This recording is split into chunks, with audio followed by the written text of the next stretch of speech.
প্রিয় শিক্ষার্থীরা, সবাইকে আজকের অনলাইন ক্লাসে স্বাগত জানাচ্ছি। আশা করি তোমরা সুস্থ আছো এবং ভালো আছো।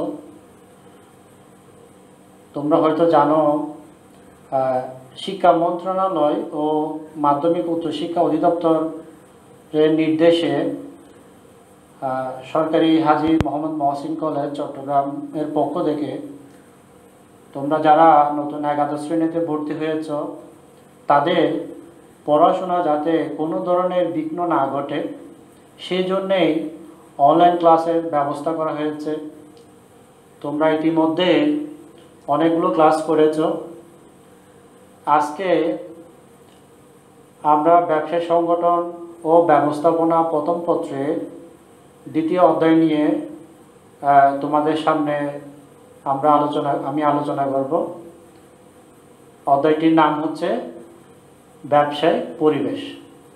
আজকের আলোচনায় আমি নাজিমউদ্দিন, প্রভাষক, ব্যবস্থাপনা বিভাগ, সরকারি হাজী মোহাম্মদ মহসিন কলেজ চট্টগ্রাম। আজকের যে অধ্যায় ব্যবসা পরিবেশ, সেই ব্যবসা পরিবেশ এই অধ্যায়ের যে বিষয়গুলো নিয়ে আজকে আমরা আলোচনা করব, সেগুলো আমরা হোয়াইট বোর্ডে লিখেছি। প্রথমত আমরা দেখব ব্যবসা পরিবেশ কাকে বলে। 2 নম্বরে আমরা দেখব ব্যবসা পরিবেশের উপাদানসমূহ কি কি এবং ব্যবসায়িক কর্মকাণ্ডে তাদের প্রভাব। 3 নম্বরে আমরা দেখব বাংলাদেশে ব্যবসা পরিবেশের সমস্যা এবং তার সমাধানের বিভিন্ন উপায়। প্রিয় শিক্ষার্থীরা, চলো প্রথমে আমরা দেখি ব্যবসা পরিবেশ কাকে বলে। ব্যবসা পরিবেশ, এখানে দুটো বিষয় রয়েছে, একটা হচ্ছে ব্যবসায় আর একটা হচ্ছে পরিবেশ। তাহলে প্রথমে আমরা দেখি ব্যবসায় কাকে বলে। তোমরা হয়তো ব্যবসা সংগঠন ও ব্যবস্থাপনা প্রথম পত্রের প্রথম অধ্যায় নিয়ে অলরেডি আলোচনা হয়েছে, সেখানে তোমরা ব্যবসায় কাকে বলে পড়েছ।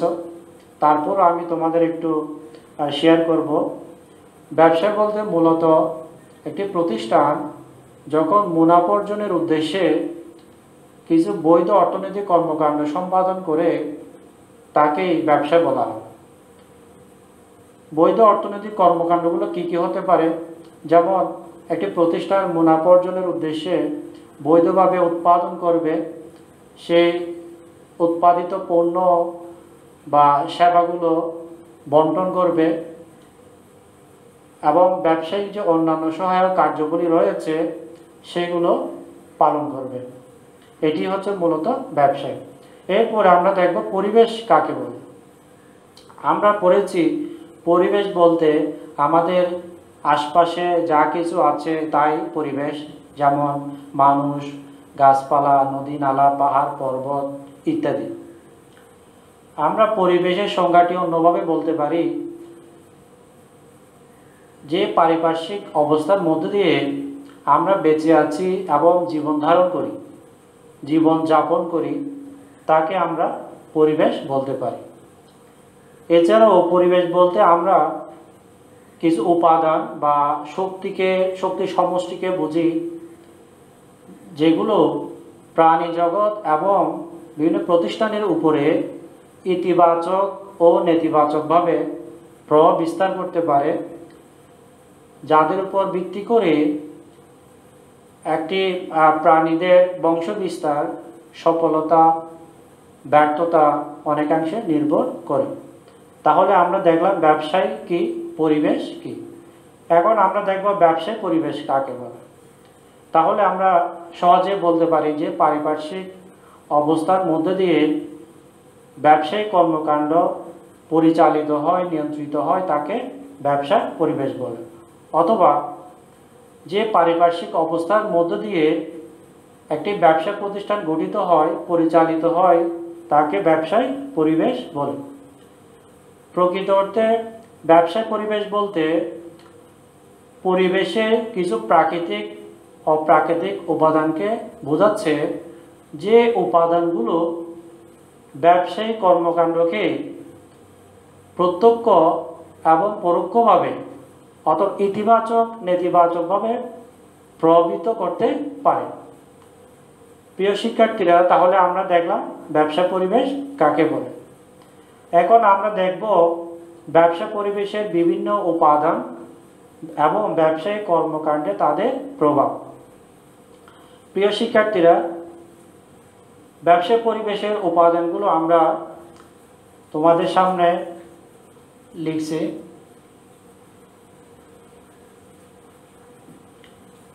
ব্যবসা পরিবেশের যে উপাদানগুলো রয়েছে সেগুলো হচ্ছে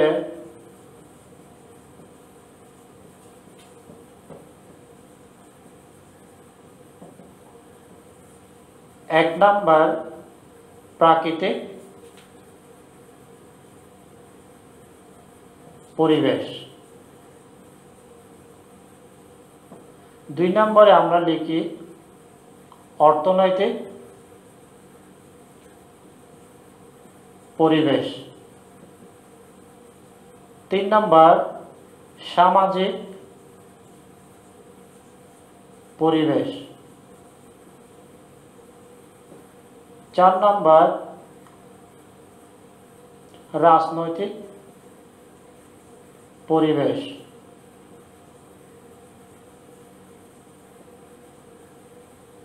পাঁচ নম্বর প্রযুক্তিগত পরিবেশ,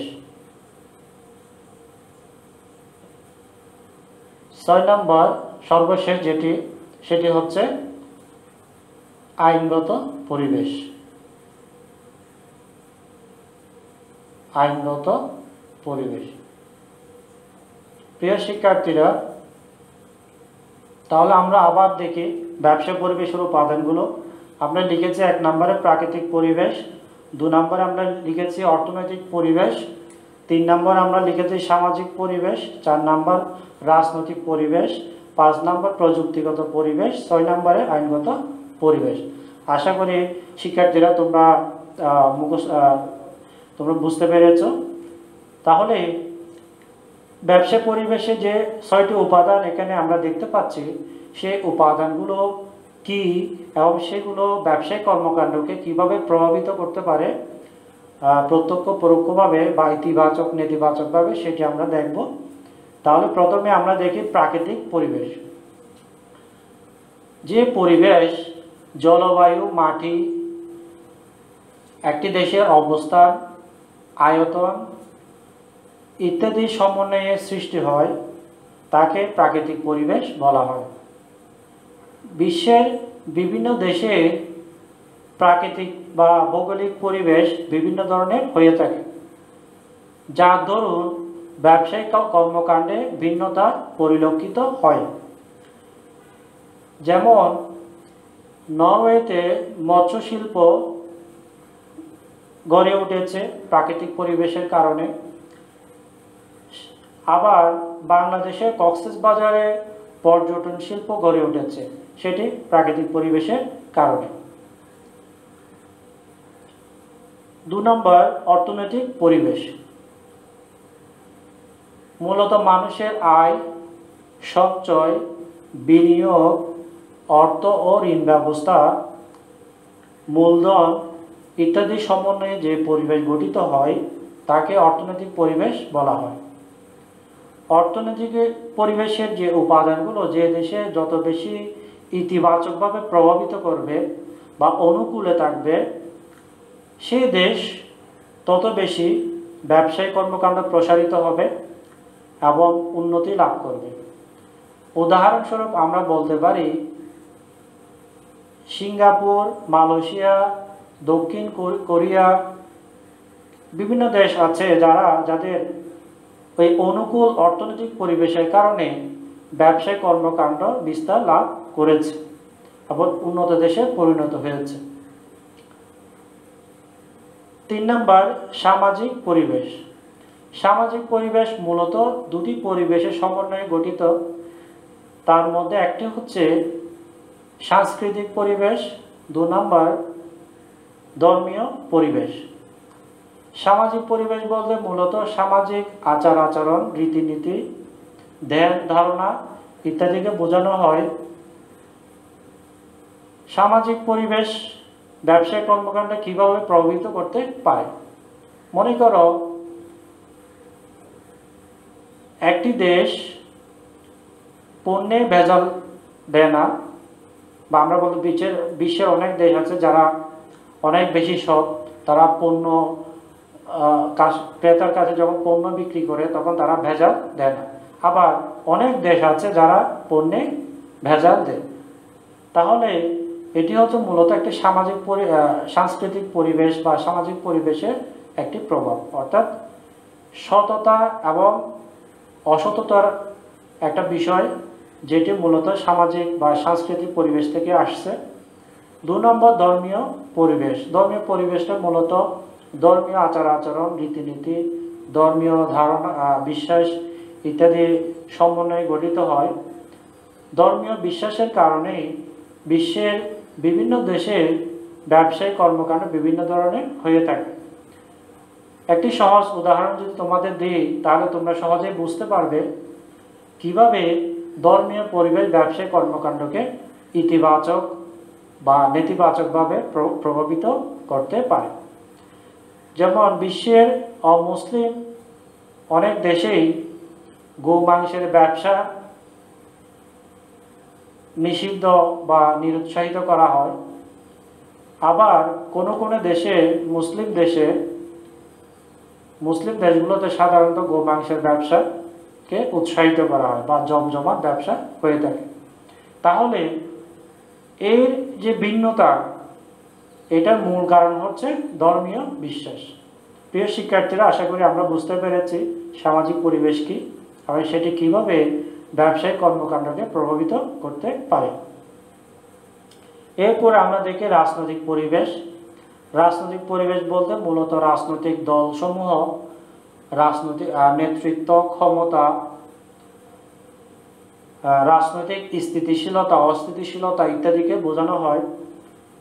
রাজনৈতিক পরিবেশ ব্যবসায়িক কর্মকাণ্ডকে ব্যাপকভাবে প্রভাবিত করতে পারে। যেমন যদি রাজনৈতিক স্থিতিশীলতা বিরাজমান করে একটি দেশে, তাহলে ওই দেশে অভ্যন্তরীণ এবং বৈদেশিক বিনিয়োগ বাড়বে। বিনিয়োগ যদি বাড়ে, প্রতিষ্ঠানের উৎপাদন বাড়বে। উৎপাদন বাড়লে মুনাফা বাড়বে, মানুষের কর্মসংস্থান সৃষ্টি হবে, আয় বাড়বে, সঞ্চয় বাড়বে, অধিক কর্মসংস্থানের জীবনযাত্রার মান বৃদ্ধি পাবে।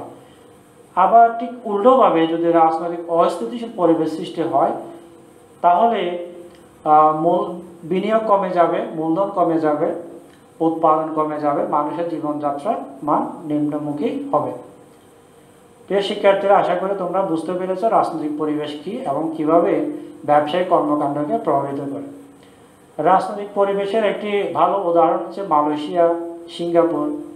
মালয়েশিয়ার কথা যদি আমরা বলি, এখানে একটি সরকার অনেক বছর ধরে ক্ষমতায় থাকার কারণে তাদের রাজনৈতিক যে অস্থিতিশীল পরিবেশ সেটি ছিল না, যার কারণে তাদের অভ্যন্তরীণ এবং বৈদেশিক বিনিয়োগ বৃদ্ধি পেয়েছিল, যার দরুন তাদের ব্যবসায়িক কর্মকাণ্ড প্রসারিত হয়েছে। ব্যবসায়িক কর্মকাণ্ড প্রসারিত হওয়ার কারণেই তাদের উৎপাদন বেড়েছে, মুনাফা বেড়েছে, অধিক কর্মসংস্থানের সুযোগ সৃষ্টি হয়েছে এবং তাদের জীবনযাত্রার মান বৃদ্ধি পেয়েছে। তাহলে খুব সহজে এই উদাহরণ দিয়ে বোঝা যায় কিভাবে রাজনৈতিক পরিবেশ ইতিবাচক নেতিবাচকভাবে ব্যবসায়িককে প্রভাবিত করতে পারে। এরপরে 5 নম্বরে আমরা দেখছি প্রযুক্তিগত পরিবেশ। প্রযুক্তিগত পরিবেশ ব্যবসায়িক কর্মকাণ্ডকে বর্তমানে অনেক বেশি প্রভাবিত করে। যদি আমরা বাংলাদেশে ব্যাংকিং সেক্টরের দিকে তাকাই, তাহলে দেখতে পাই এখানে প্রযুক্তিগত পরিবেশের কারণে, প্রযুক্তির কারণে ব্যাংকিং সেবাটা মানুষের দোরগোড়ায় পৌঁছানো সম্ভব হচ্ছে। তাহলে এটি বাংলাদেশে ব্যাংকিং সেক্টরের ক্ষেত্রে ইতিবাচকভাবে প্রভাবিত করেছে, যার কারণে ব্যাংকিং ব্যবসায় প্রসারিত হয়েছে, উন্নতি লাভ করেছে। ঠিক একইভাবে করোনার মধ্যে আমরা দেখতে পাচ্ছি এই প্রযুক্তি এই পরিবেশের কারণে আমরা ব্যবসায়ের বিভিন্ন সেক্টরে তার সুফল আমরা পাচ্ছি এবং কর্মকাণ্ড বিস্তৃত হচ্ছে প্রযুক্তিকে কেন্দ্র করে। এরপর আমরা যদি দেখি আইনগত পরিবেশ হচ্ছে মূলত যখন ব্যবসায়িক কর্মকাণ্ড দেশীয় এবং বিদেশি আন্তর্জাতিক বিভিন্ন আইন দ্বারা প্রত্যক্ষ পরোক্ষভাবে প্রভাবিত হয়, তখন তাকে বলা হচ্ছে আইনগত পরিবেশ। এই আইনগত পরিবেশের কারণে কোনো দেশে অ্যালকোহল জাতীয় ব্যবসা যেমন নিষিদ্ধ করা হয়, আবার কোনো দেশে এই ব্যবসাকে উৎসাহিত করা হয়। তাহলে আইনগত পরিবেশ ব্যবসা কর্মকাণ্ডকে ইতিবাচক বা নেতিবাচকভাবে প্রভাবিত করতে পারে। প্রিয় শিক্ষার্থীরা, আশা করি তোমরা ব্যবসায় পরিবেশের উপাদানসমূহ কী কী সেগুলো ব্যবসায় কর্মকাণ্ডকে কিভাবে প্রভাবিত করে সে বিষয়ে তোমরা বুঝতে পেরেছ। এরপরে আমরা পরে যে টপিকটা নিয়ে আলোচনা করব সেটি হচ্ছে বাংলাদেশে ব্যবসায় পরিবেশের সমস্যা এবং সমাধানের উপায়। প্রিয় শিক্ষার্থীরা, চলো আমরা দেখি বাংলাদেশের ব্যবসায় পরিবেশের কি কি সমস্যা রয়েছে। 1 নম্বর, বাংলাদেশের ব্যবসায় পরিবেশের সমস্যার মধ্যে 1 নম্বর আমরা বলতে পারি অবকাঠামোগত সমস্যা। অবকাঠামোগত সমস্যা। 2 নম্বর আমরা বলতে পারি রাজনৈতিক অস্থিতিশীলতা।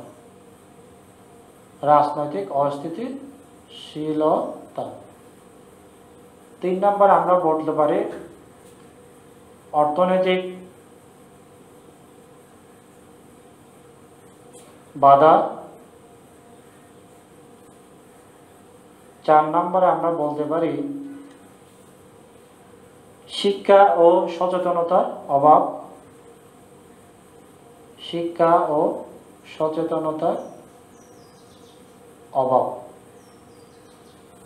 5 নম্বরে আমরা বলতে পারি সরকারের ভূমিকার অভাব।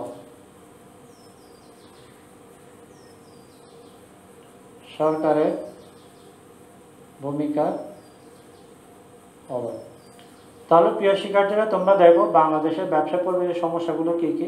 1 নম্বরে আমরা বলছি অবকাঠামোগত সমস্যা। 2 নম্বরে আমরা বলছি রাজনৈতিক অস্থিতিশীলতা। 3 নম্বরে আমরা বলছি অর্থনৈতিক বাধা। 4 শিক্ষা ও সচেতনতার অভাব। 5 নম্বর সরকারের ভূমিকার অভাব। তাহলে অবকাঠামোগত সমস্যা কি? অবকাঠামোগত সমস্যা বলতে মূলত বাংলাদেশে রোড, রাস্তা, সেতু, কালভার্ট, যাতায়াত ব্যবস্থা, এছাড়াও বিভিন্ন ইউটিলিটি সার্ভিস যেমন বিদ্যুৎ, গ্যাস ইত্যাদিকে বোঝানো হচ্ছে। এগুলো যদি আমরা একটু খেয়াল করি, আমরা দেখতে পাই আমাদের ব্যবসা অনেক বেশি প্রসারিত করার জন্যে এই অবকাঠামোগত যে সুযোগ সুবিধা দরকার সেটি সে অনুপাতে আমাদের নেই, যার দরুন আমাদের ব্যবসা পরিবেশের এই নেতিবাচক প্রভাবের কারণেই অনেক ধরনের ব্যবসায় আমাদের সেইভাবে আমরা প্রসারিত বা উন্নতি লাভ করতে পারছি না। যদি আমি পর্যটন, যেমন আমাদের যে পার্বত্য জেলা বা পটুয়াখালীর কুয়াকাটা, কক্সবাজারের সি বিচ, সেগুলো পর্যটন শিল্পগুলোকে আরও অনেক বেশি আমরা আকর্ষণীয় করতে পারতাম দেশীয় এবং আন্তর্জাতিক পর্যটকদের কাছে, কিন্তু আমাদের যাতায়াত ব্যবস্থার সমস্যার কারণে সেগুলো সেভাবে প্রসারিত হয়নি। 2 নম্বর রাজনৈতিক অস্থিতিশীলতা। যখন একটি দেশের, বাংলাদেশের সরকার ব্যবস্থা 5 বছর পর পরে নির্বাচন হয়, সরকার পরিবর্তন হয়, যেখানে রাজনৈতিক অস্থিতিশীলতা বিরাজমান থাকে, সেখানে দেশীয় এবং আন্তর্জাতিক যে বিনিয়োগ সেটি কমে যায় এই রাজনৈতিক অস্থিতিশীলতার কারণে। ধরুন উৎপাদন কমে যাচ্ছে, মুনাফা কমে যাচ্ছে, সর্বোপরি মানুষের জীবনযাত্রার মান কমে যাচ্ছে, কর্মসংস্থানের সুযোগ কম সৃষ্টি হচ্ছে। যদি সেটি এরপরে আমরা দেখছি অর্থনৈতিক বাধা।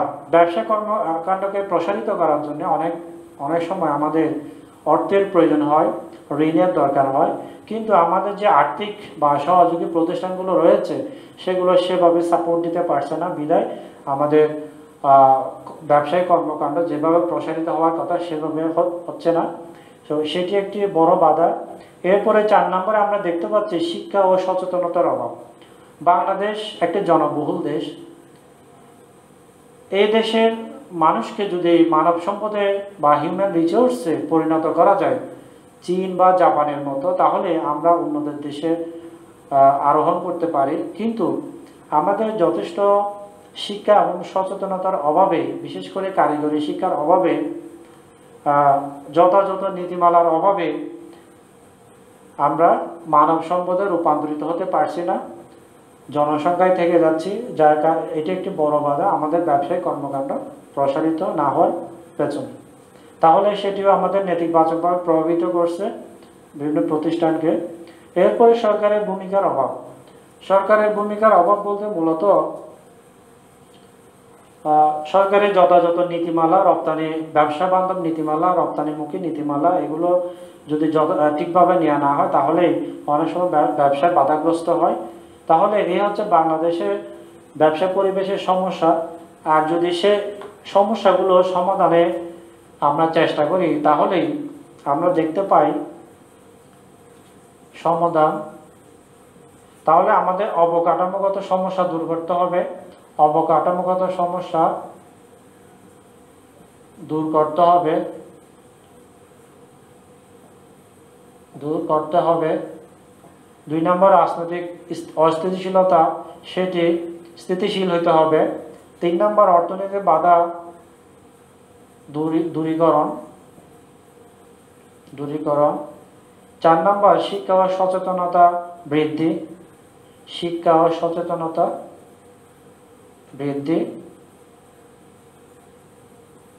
4 নম্বর সরকারের ভূমিকা। অর্থাৎ আমাদের ব্যবসা কর্মকাণ্ড প্রসারিত করতে হলে আমাদের অবকাঠামোগত যে সমস্যা রয়েছে, রাস্তাঘাট, সেতু, ব্রিজ, আমাদের যাতায়াত ব্যবস্থা উন্নত করতে হবে, তাহলে ব্যবসায়কে ইতিবাচকভাবে প্রভাবিত করবে। এরপর রাজনৈতিক স্থিতিশীলতা যদি থাকে তাহলে বিনিয়োগ বাড়বে, উৎপাদন বাড়বে, মুনাফা বৃদ্ধি পাবে, মানুষের কর্মসংস্থান বাড়বে, জীবনযাত্রার মান বৃদ্ধি পাবে। এরপর অর্থনৈতিক বাধা দূর করতে হবে। ব্যবসায়ীকে পর্যাপ্ত ঋণ সাপ্লাই দেওয়ার মাধ্যমে অর্থনৈতিক বাধা দূর করতে হবে। এরপরে শিক্ষা ও সচেতনতা বৃদ্ধির মাধ্যমে বাংলাদেশের জনসংখ্যাকে জনসম্পদে রূপান্তর করতে হবে।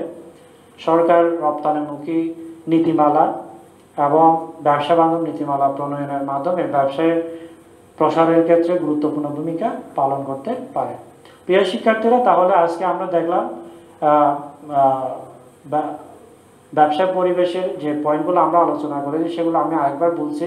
আমরা দেখেছি ব্যবসা পরিবেশ কাকে বলে, ব্যবসা পরিবেশের বিভিন্ন উপাদান, ব্যবসা পরিবেশের উপাদানগুলো কিভাবে ব্যবসায়কে প্রভাবিত করছে, সেটি বাংলাদেশের ব্যবসা পরিবেশের সমস্যা এবং তার সমাধান সমূহ।